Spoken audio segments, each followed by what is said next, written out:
Hi, I'm Tony with Advantage Lifts. I'm here to show you a few improvements that we've made on our lifts in the last few months. And so this will help you when you're installing your lift, some things you'll want to do. One of the things we've done is we've added a secondary lock system to our cross members. So what we have is a cable will run around on the outside of this. When the cable gets tight, it opens up the lock. So that keeps this running up and down your post free. If a cable were to go bad, then this gets slack in it. That opens up, a secondary lock would engage onto the post, keeping that from going down in that corner. So when you're going to put this together, what you want to do is you want to strap this open so that you can slide this through your post easier. So what you want to do is take a zip tie, go through this hole right here on the side of the bucket,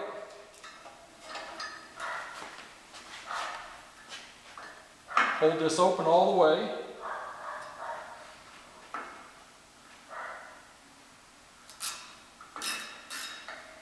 and just zip tie that all the way open.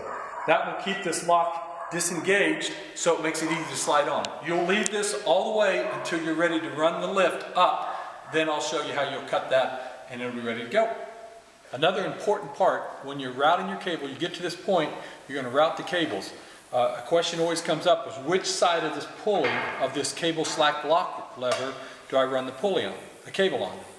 So what you're going to do is run this on the outside, so that when the cable gets tight, it pulls the lever to the post.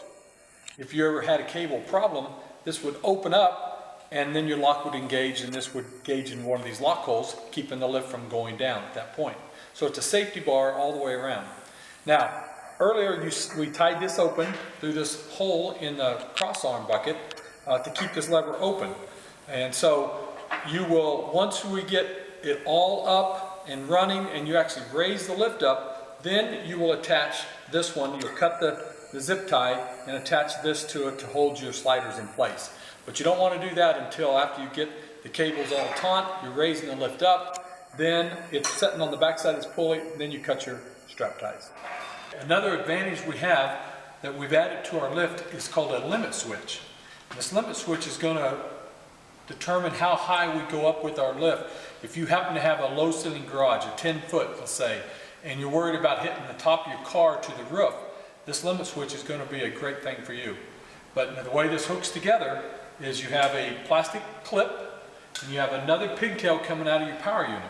You must connect these two in order for the power unit to run. This unit will not run unless these are connected to make a connection. Now, once you get this and you determine how high you can go up to your garage before your car is going to hit the top, then you can either mount this with two little self-tapping screws, or you can use what we call just a double-sided stick tape. It's called extreme tape. You can buy it at all the box stores and put that on there, and that allows you to be able to adjust it. So the way this works is, imagine this coming up, and when this bucket comes up so much it hits this, shuts the power off. You don't have to worry about it going any higher. It's a nice safety feature. So that you can mount this around on the inside like this. If you have 11 foot to 12 foot ceilings, most of the time you won't use this. So what you would do is just wrap it, I usually just wrap it around the post here, like so, and then just let it hang so it's out of the way. Okay, now at this time, we've got oil in the system, I've got it all powered up, I've got all the cables tight, and it's starting to pick up the deck. At this point, I want to go ahead and cut off my strap ties here because my cable is on the outside of the pulley. It's taut, so it's holding that lock open. So I won't need this to hold that open anymore. So now I can cut this off, pair of dikes.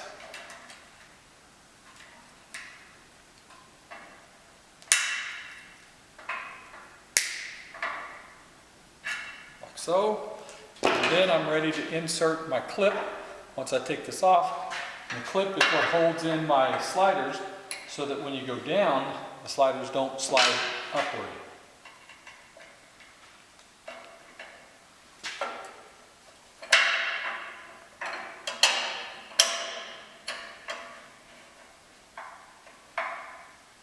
Just like so. So now our clips are on, the pulley cable's on the outside of the pulley, holding the lever open, and you're good to go. And you need to do this on all four posts. Okay, another upgrade that we've done on our lifts is we've put in a valve. It's called an anti-burst valve. And so what it does is it inserts directly into the cylinder. You'll see this elongated port. It screws in first, and then our 90-degree fitting goes on the outside. What this valve does is if you were ever to have a hose that would burst, and all of a sudden you'd have an influx of fluid coming through the hose, this valve would shut it off. If it puts a surge of fluid, it shuts off right here at the valve. You don't have to worry about the lift coming down fast or coming down, because it stops it right there. And it'll allow you to be able to fix the hose or whatever the problem is. And then to get it off of that is you push the button, put fluid back through, opens up the valve, and everything is working again. Another thing we've noticed is if you'll take this all the way to the top and you continue to hold the button, the cylinder is maxed out, it's building pressure. That sometimes will also make that valve close. To fix it, you just wait about 2 minutes and then push the button to push fluid through it again. Just tap it just to let the fluid go back through. Now you're able to come back down and it resets that valve for you. So it's a great additional thing we've done to again help us with our safety on the lift.